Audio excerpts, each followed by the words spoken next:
अस्सलाम वालेकुम दोस्तों, आज की वीडियो बहुत ज़्यादा इंपॉर्टेंट है हर उस फैमिली के लिए जिनके जो हस्बैंड हैं, लीडर्स हैं, वो गल्फ़ में हैं या किसी भी और कंट्री में हैं, और जो माएँ हैं, जो ख़वातीन हैं, जो महिलाएं हैं, वो अपने बच्चों के साथ यूरोप में रह रही हैं और अब इस स्टेज पे पहुंच चुकी हैं कि कोई ना कोई एक फैमिली मेंबर यूरोपियन पासपोर्ट के साथ है। जैसे कि पुर्तगाल में पैदा होने वाला बच्चा डायरेक्ट पुर्तगाल पासपोर्ट ले सकता था, अभी थोड़ी कॉम्प्लिकेशंस हैं, लेकिन that is other topic. Spain में जो बच्चा पैदा होता है वो पहला साल उसको रेजिडेंस कार्ड मिलता है, लेकिन 1 साल के बाद पासपोर्ट ले सकता है।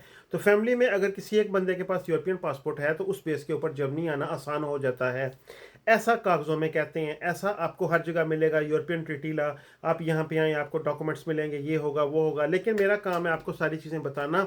अल्लाह पाक आपके लिए आसानियाँ पैदा करने वाला है। स्टेप पहला आपने लेना है, लेकिन निकलने से पहले आपको इन चीज़ों का पता होना ज़रूरी है। हर उस बंदे के लिए जिसका एक फैमिली मेंबर यूरोपीय यूनियन सिटीजन है, वो आपका बच्चा है, वो आपकी बीवी है, हस्बैंड है, या कोई भी है। अगर तो हस्बैंड आपके यूरोपियन पासपोर्ट होल्डर हैं तो फिर हस्बैंड जो है वो मेरी तरह ट्रेन का इंजन अगे लाओ, कोला पाई आओ, उदा अपना कुछ रहे ना रहे, तो बेड़े जरूर लाएगा इंशाल्लाह। अगर वाइफ के पास यूरोपियन पासपोर्ट है, दूसरे किसी फैमिली मेंबर के पास नहीं है, तो चीज़ें थोड़ी कॉम्प्लिकेटेड हो सकती हैं। और अगर बच्चे के पास यूरोपियन पासपोर्ट है, आप में से किसी के पास नहीं है, माँ बाप के पास या दूसरे बहन भाइयों के पास, तो चीज़ें डबल कॉम्प्लिकेटेड हो सकती हैं। इसका रीज़न क्या है? जर्मनी में आके जब आपने अपना केस सबमिट करना है, अपना रेजिडेंस कार्ड, अच्छा जर्मनी में आके अगर आपके पास यूरोपियन पासपोर्ट नहीं है तो आपने अपना रेजिडेंस कार्ड जर्मनी में चेंज करना है। चेंज करने के अलावा आप सिर्फ 90 दिन यहाँ पे रह सकते हैं लीगली। 14 दिन के बाद आपने 14 दिन के अंदर अंदर आपने अपना एड्रेस रजिस्टर्ड करवाना होता है, और जिस दिन आपका एड्रेस रजिस्टर्ड होगा आपको टैक्स नंबर खुद ही इशू हो जाएगा। आपका जो रेडियो का लेटर आता है, 1 महीने के 17 यूरो तकरीबन पे करने अराउंड अबाउट, वो आने शुरू हो जाएंगे। और उसके बाद आपका जो क्रंकन का से हेल्थ का निज़ाम, वो आपका मीटर बैकग्राउंड पे चलना शुरू होगा, लेकिन वो टच आपको उस वक्त करेंगे जब यहाँ पे आपको 90 दिन से ज़्यादा हो जाएंगे रहते हुए। अब जब कोई भी ऐसा बंदा आता है जिसके बच्चे के पास यूरोपियन पासपोर्ट है, तो उसके पास मिनिमम 15 से 20 हज़ार यूरो अकाउंट में होना चाहिए, ताकि वो ये फाइनेंस शो कर सके कि देखें मैं अपने आप को खुद ही सपोर्ट करूंगा। सबसे पहली प्रॉब्लम काम पे आएगी, आपको घर ढूंढना है, क्योंकि आपने रहने का एड्रेस रजिस्टर्ड करवाना है। कोई बंदा आपको अपने घर में सिर्फ एड्रेस रजिस्टर्ड करवाने के लिए नहीं रखेगा। 2 कमरों का मकान अगर आप ले रहे हैं तो आपको 800 से 900 यूरो चाहिए, प्लस 4-5 हज़ार यूरो चाहिए उसको फर्निश करने के लिए, क्योंकि जर्मनी में मकान बिल्कुल खाली मिलते हैं।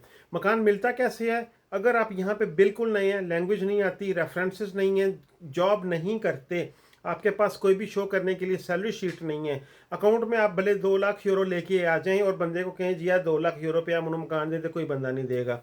जर्मनी बहुत ज़्यादा स्ट्रिक्ट है डॉक्यूमेंट्स पे, ब्यूरोक्रेसी में ये चीज़ें बहुत ज़रूरी हैं। आपको लैंग्वेज नहीं आती होगी तो चीज़ें कॉम्प्लिकेटेड हैं। अल्लाह ने को वसीला बनाया, मौजज़ा हुआ, आपको मकान मिल गया। मकान मिला, आपने अपना एड्रेस रजिस्टर्ड करवाया, 14 दिन के अंदर अंदर करना होता है ये। सारे बच्चों के साथ एड्रेस रजिस्टर्ड करवाया। अब क्या होगा? अब जिस बंदे के पास यूरोपियन पासपोर्ट है वो तो बच गया, उसको तो कोई मसला नहीं है। लेकिन जिस दिन आप पहले दिन एड्रेस रजिस्टर्ड करवाने जाएंगे, आपके सामने शीशा उसी दिन नज़र आ जाएगा। वो जो औरत खवातीन मर्द होगा वो आपको बताएगा जी अब आपने अपने डॉक्यूमेंट्स मुझे प्रोवाइड करने हैं कि आप किस बेस पे जर्मनी में रह रहे हैं। अगर तो आपके पास टेम्प्रेरी रेजिडेंस कार्ड है, परमानेंट रेजिडेंस कार्ड है किसी भी यूरोपियन कंट्री का, तो ठीक है, वो आपका एड्रेस रजिस्टर्ड हो जाएगा। 90 दिन के लिए आपको कोई बंदा नहीं पूछेगा। लेकिन 90 दिन के बाद आपके पास एक लेटर आएगा कि हमारा कंट्री आउट छोड़ें, कंट्री छोड़ दें, आप इलीगल हो चुके हैं, आप ओवरस्टे हो चुके हैं, आप यहाँ पे नहीं रह सकते।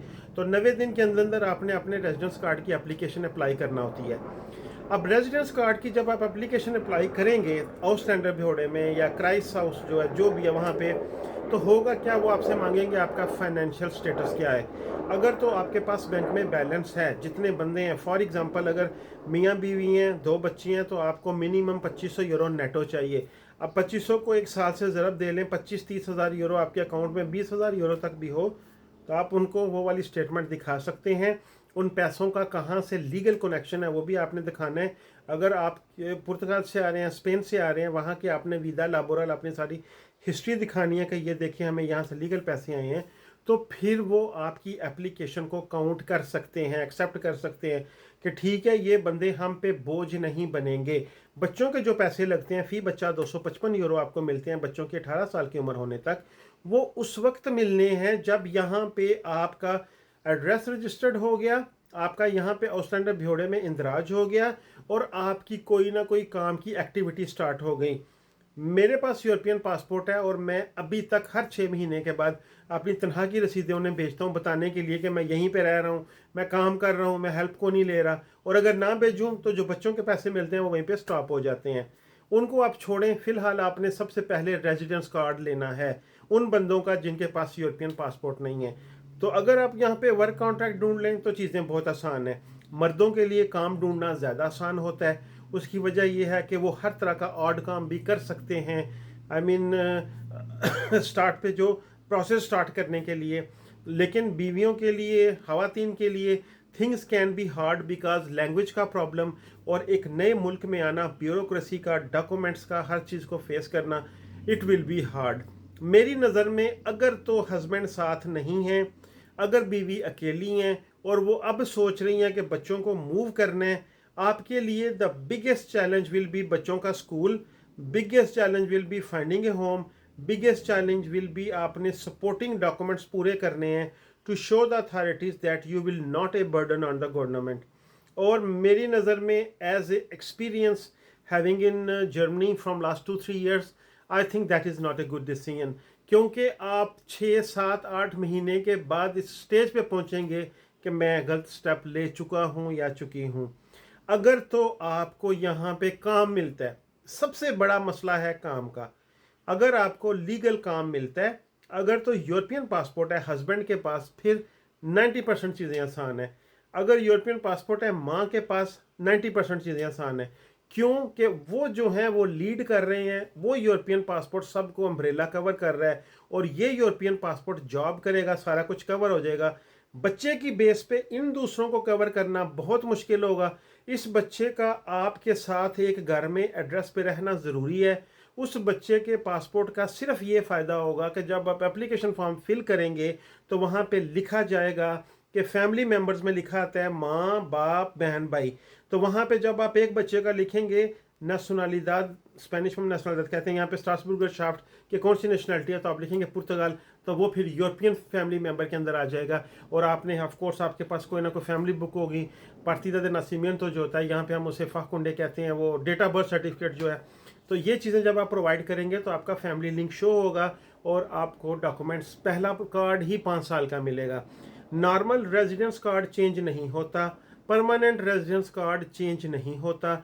वो वाला कार्ड चेंज होता है जो परमानेंट हो, 5 साल वाला हो और यूरोपीय यूनियन के साथ कनेक्टेड हो। पुर्तगाल डायरेक्ट वही कार्ड देता है। स्पेन में हमें चेंज करवाना पड़ता है। इटली भी डायरेक्ट यूई वाला कार्ड ही देता है जिसे हम सोजोर्नो कहते हैं।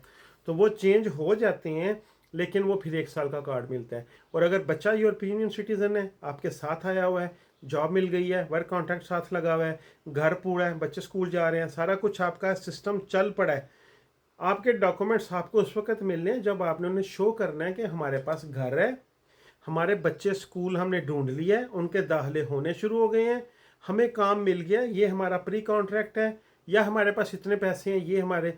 फिर उन्होंने आपकी एप्लीकेशन लेके उसके ऊपर प्रोसेस शुरू करना है। ज़रूरी नहीं है कि वो आपको डायरेक्ट 1 साल का कार्ड दें। ये बहुत ज़्यादा प्रॉब्लम्स आजकल बन रही है कि वो आपको 3 महीने का डुल्डुंग दे देंगे, 3 महीने का परमानेंट डॉक्यूमेंट नहीं, टेम्परेरी डॉक्यूमेंट देंगे, वो आपको चेक करेंगे आप क्या करते हैं, फिर 3 महीने का देंगे, फिर 6 महीने का देंगे, just to know that how you do the things, how you manage the things and you don't ask any help. और आपको पता है कि अभी पिछले दिनों जो नए कवानीन आ रहे हैं, वोन गेल्ड जिसे हम घर के किराए की हेल्प कहते हैं, वो उन्होंने उन जी पट्ठा ही बंद कर छड़िया कि वो तुम लै नहीं सकते। और बाकी फिर कभी सही, बहुत हो गई इतनी बातें, इतनी हजम करें। फिर भी कुछ रह गया वो पूछने वाला, हम हाजिर हैं इंशाल्लाह। I will do my best to reply you. Take care of you all. I will see you next one. अल्लाह हाफिज़।